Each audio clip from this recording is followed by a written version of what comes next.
भाइयों और बहनों, अगर प्रभु यीशु मसीह आपकी कलीसिया या आपके जीवन के बारे में एक पत्र लिखते तो उसमें क्या लिखा होता? प्रकाशित वाक्य की किताब में प्रभु ने एशिया की 7 कलीसियाओं को पत्र लिखवाए। ये पत्र सिर्फ 2000 साल पहले के लिए नहीं थे, ये हमारे लिए भी हैं।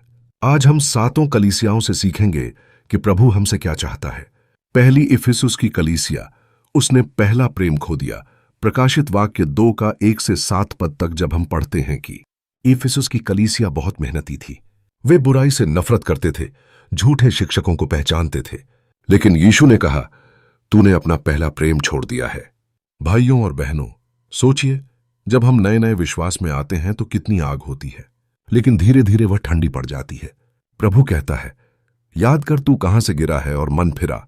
यानी हमें फिर से अपने पहले प्यार, पहले उत्साह में लौटना है। दूसरी स्मुरना की कलीसिया, वह क्लेश में विश्वास योग्य थी। प्रकाशित वाक्य 2 का 8 से 11 पद तक। स्मुरना की कलीसिया बहुत सताव से गुजर रही थी। वे गरीब थे, लेकिन प्रभु ने कहा, तू धनी है। उनके पास सांसारिक संपत्ति नहीं थी, लेकिन आत्मिक दौलत थी। प्रभु ने चेताया कि और क्लेश आएंगे, लेकिन कहा, मृत्यु तक विश्वास योग्य रहो तो मैं तुम्हें जीवन का मुकुट दूंगा। भाइयों और बहनों, मसीही जीवन आसान नहीं है, पर असली आशीष तभी मिलती है जब हम कष्टों में भी विश्वास योग्य रहते हैं। तीसरी परगमुन की कलीसिया, समझौते का खतरा। प्रकाशित वाक्य 2 का 12 से 17 पद तक। परगमुन का नगर मूर्ति पूजा से भरा हुआ था, फिर भी वहां के विश्वासियों ने प्रभु का नाम पकड़े रखा। लेकिन एक बड़ी गलती थी, उन्होंने बालाम और निकोलायती जैसी झूठी शिक्षाओं को जगह दी। भाइयों और बहनों, आज भी यही समस्या है। बहुत बार हम सच्चाई से समझौता कर लेते हैं, थोड़ा पाप, थोड़ा दुनिया, थोड़ा समझौता। लेकिन प्रभु चाहता है कि हम पूरी तरह उसके वचन के प्रति सच्चे रहें। चौथी थुआतीरा की कलीसिया, झूठी भविष्यद्वक्ता। प्रकाशित वाक्य 2 का 18 से 29 पद तक। थुआतीरा की कलीसिया में प्रेम, सेवा, विश्वास और धैर्य था। यह बहुत अच्छी बात है, लेकिन समस्या यह थी कि उन्होंने एक येजेबेल जैसी स्त्री को सहन किया जो लोगों को भटकाती थी।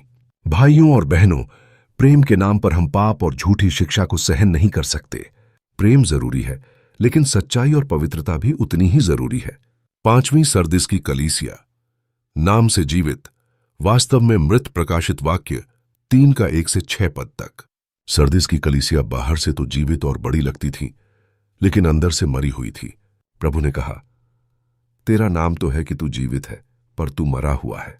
भाइयों और बहनों, क्या हमारे जीवन में भी ऐसा तो नहीं है? लोग हमें धार्मिक, विश्वास योग्य समझते हैं, लेकिन अंदर आत्मिक जीवन मर चुका है। यीशु कहता है, जाग और जो कुछ बचा है उसे दृढ़ कर। कि आज हमें जागने की जरूरत है। छठवीं फिलाडेल्फिया की कलीसिया, खुला हुआ द्वार। प्रकाशित वाक्य 3 का 7 से 13 पद तक।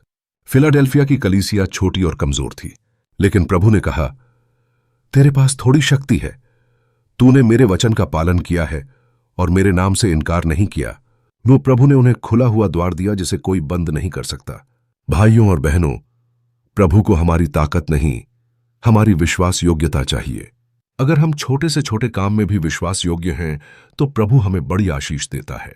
सातवीं लाउदिकिया की कलीसिया, गुनगुनी आस्था। प्रकाशित वाक्य 3 का 14 से 22 पद तक। लाउदिकिया बहुत अमीर शहर था। वहां की कलीसिया भी सोचती थी, हमें सब कुछ है, लेकिन यीशु ने कहा, तू न तो ठंडा है न गर्म, क्योंकि तू गुनगुना है, इसलिए मैं तुझे अपने मुंह से उगल दूंगा। भाइयों और बहनों, आत्मिक गुनगुनापन सबसे खतरनाक है। यीशु आज भी कहता है, देख, मैं द्वार पर खड़ा हुआ खटखटाता हूं। जो कोई मेरी आवाज सुनकर द्वार खोलेगा, मैं उसके भीतर आऊंगा। यानी वह हमसे व्यक्तिगत संबंध चाहता है। समापन, चुनौती और आमंत्रण। भाइयों और बहनों, 7 कलीसियाएं 7 तरह की आत्मिक स्थिति दिखाती हैं। आज सवाल यह है, हम किस कलीसिया जैसे हैं? क्या हम इफिसुस की तरह पहला प्रेम खो चुके हैं? क्या हम स्मुरना की तरह क्लेश में विश्वास योग्य हैं? क्या हम परगमुन की तरह समझौता कर रहे हैं? क्या हम थुआतीरा की तरह झूठी शिक्षा को सहन कर रहे हैं? क्या हम सरदिस की तरह बाहर से जीवित पर अंदर से मरे हुए हैं? क्या हम फिलाडेल्फिया की तरह विश्वास योग्य हैं, या फिर लाउदिकिया की तरह गुनगुने हैं? प्रभु हमें बुला रहा है। जिसके कान हो वह सुन ले कि आत्मा कलीसियाओं से क्या कहता है।